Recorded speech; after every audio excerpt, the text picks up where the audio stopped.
राज्य स्तर समिति बैठक आपण मैंने जानते अरविंद केजरीवाल ओडिशा रे आम आदमी पार्टी समस्त निर्वाचन लड़ी बोली घोषणा केन्द्र एक 7 जणिया टीम आसिकी भित्तिभूमि एवं विधानसभा गुड़िकर अवस्था रिपोर्ट देवाई आसी से प्रथम पर्यायर 75 की विधानसभा कवर कर विभिन्न विधानसभा जो रिपोर्ट केंद्रीय कमिटी निकट में दाखल कर द्वितीय पर्याय विजिट जुलाई एंड आरंभ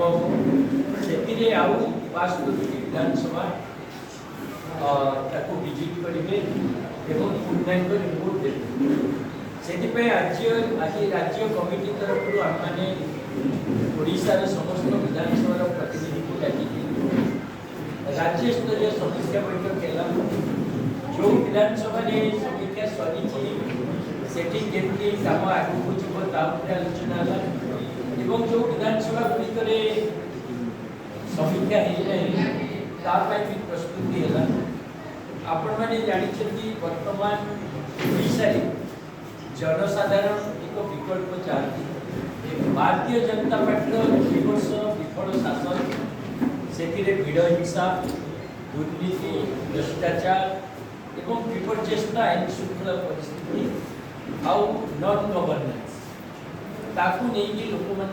राग रही विजु जनता दल और कांग्रेस पार्टी एपर्यंत गोटे उपयुक्त विपक्ष देवे बोली लोक मन भरोसा पाईना ये परिस्थिति में आम आदमी पार्टी निज संगठन को सुदृढ़ करने सहित 2027 पंचायत और म्यूनिसिपालिटी निर्वाचन में अरविंद केजरीवाल को मार्गदर्शन के काम आज समीक्षा बैठक में बहुत उत्साहजनक स्थिति अनेक जगह जो पार्टी कार्यकर्ता माने निर्वाचन लड़ाई आगे बाहरी पंचायत स्तर में पंचायत समिति जिला परिषद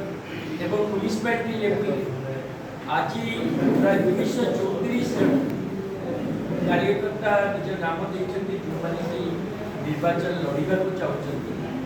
आगामी 2 मास भितर ओडिशा प्रत्येक विधानसभा क्षेत्र में आम लिस्ट फाइनल करूँ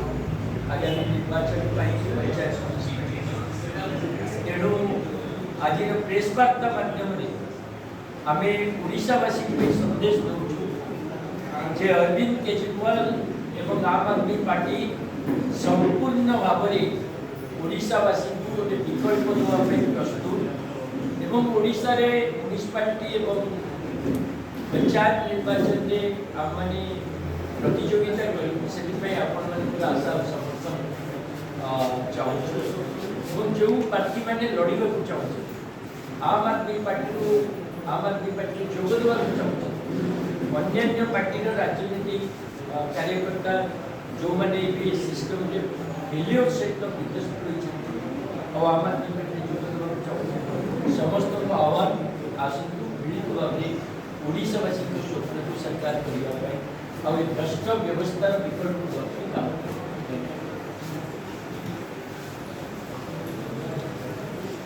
भारतीय जनता पार्टी जो आर्थिक शक्ति आम देखुचे विभिन्न राज्य में एमएलए किणवा एमपी किणवा पूरा व्यवस्था किणवा जो प्रकार अर्थ बल से प्रयोग करशा विजु जनता दल जो आर्थिक स्थिति लड़ाई करने गोटे मजबूत संगठन आवश्यकता रही आर्थिक स्थिति जहाँ आम आदमी पार्टी प्रमाण करके देखी बड़ बड़ आर्थिक शक्ति आगे आम दिल्ली रे सरकार करूँ आम पंजाब रे करूँ आम गुजरात रे भी भल प्रदर्शन करोडिशा भी करूँ ओडिशा रे केंद्रीय टीम जिते काम आरंभ कर जो मिनिमम रिक्वायरमेंट पार्टी पूरण करेंगे आम विश्वास करूँ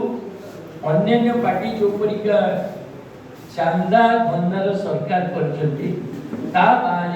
सचेतन नागरिक मान सहायता सरकार कर और मिनिमम जो संबल आवश्यकता रही लॉजिस्टिक जो आवश्यकता रही पार्टी ताको पूरण करियो आपण दिल्ली विकल्पर अनुसंधान अच्छी जो परि भाबे आमे ग्राउंड को गले समर्थन मिलुची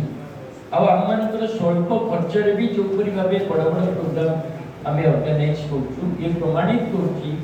जे जनता समर्थन रहिले ए जो आर्थिक शक्ति रो मुकाबला करियो एवं मु भाबुनी जे पंजाब और दिल्ली रो राजनीति या भिन्न थिला सेठी भी पैसा बंटा जायछि विपुल पैसा बंटा जायछि किंतु सेठी भी जनता गुटे दिन नै ओडिसा रे भी जनसाधारण सचेतन एवं ये जो पैसा राजनीति चलछि सेठी पई लोके बर्तन विकल्प अनुसंधान मु भाबुछि हम मान काम हम मान विचार आम आदमी पार्टी जो गवर्नेंस मॉडल से लोक बहुत परिमाण में प्रभावित करछि आमे अर्थबल बाहुबल उपयुक्त मुकाबला कर युवा शक्ति आम सहित अच्छी ओडिशा सचेतन नागरिक मान समर्थन बर्तमान मिलुछि बुद्धिजीवी समर्थन मिलुछि आगामी दिन में बहुत भल संगठन बहुत भल लड़ाई हम और जो माने मंत्री इतले अपन टाइम ना सुननथि को केस पंजाब रे जो माने मंत्री इतले ताको ना भी सुननथि आम पार्टी रो खासियत हैला आमे ब्रांडेड लीडर जहारे साधारण जनता भीतर लीडरशिप तैयारी करू एवं साधारण जनता लीडरशिप केवल नहीं अरविंद केजरीवाल को कोन परिचय दिला राजनीति पछिवा तो मोटा मोटी भाबरे आम आदमी पार्टी जो रणनीति जे साधारण जनता छिड़ा हो तार नेतृत्व रे विकल्प तैयारी हो आ से ही ओडिसा रे आगामी दिन रे जीति के देखेबो एटा ही हम जे आमे प्रथमतः पार्टी रो केंद्रीय कमिटी निष्पत्ति नेला ओडिसा रे निर्वाचन ये गोटे प्रथम सफलता गत 14 वर्ष लाडी निष्पत्ति नथिला जे आमे ओडिसा लड़ी जा कोटी किछि आमे लड़ितिलु निजे लड़ितिलु केंद्रीय कमिटी रो सेतिरे सहमति नथिला पार्टिसिपेशन भी नथिला केवल टिकेट जेतु आम माने संगठन दिगरु दाबी जनु किंतु एथर को केंद्रीय नेतृत्व निजे मैदान रे रहउछि समर्थन एवं सब प्रकार सहायता रणनीति भी केंद्रीय संगठन करिवो स्थानीय कार्यकर्ता के सहित मिसी मु भाबुची ओडिशा पई जो स्ट्रेटजी आवश्यक हम पार्टी सक्षम से स्ट्रेटजी नबा पई एवं आपण माने बहुत कम समय भितरे यार फलाफल देखिबे मात्र 2 मास 1.5 मास ए जे अरविंद केजरीवाल घोषणा करिबा जे ओडिशा रे निर्वाचन रही ता भितरे जो परि भाबे ग्राउंड समर्थन हम माने पाइछु जो परि भाबे या पूर्व रिपोर्ट थिला आम आदमी पार्टी मात्र 20 टी जिल्ला रे पहुंची परछि आज 30 टा जगह जिल्ला रे 147 टा विधानसभा रे आम आदमी पार्टी पहुंची परछि ये मात्र 1.5 मास आ आगामी गोटे मास भितरे आपण माने देखिबे आम आदमी पार्टी ओडिसा रो 314 ब्लॉक रे पहुंची छी 2 मास भितरे आपण देखिबे प्रत्येक पंचायत रे पहुंची छी तार रणनीति हमें करछो आ फलाफल आपण जानते म्युनिसिपालिटी स्तर रे सब सीट रे हमें तेणु जो सीट रे माने सी आउ गोटे रणनीति जे केते सीट रे फोकस करू किंतु पार्टी रो निष्पत्ति वर्तमान पंचायत म्युनिसिपालिटी पूर्ण मात्रा रे सारा ओडिसा रे बड़ा मजबूत विकल्प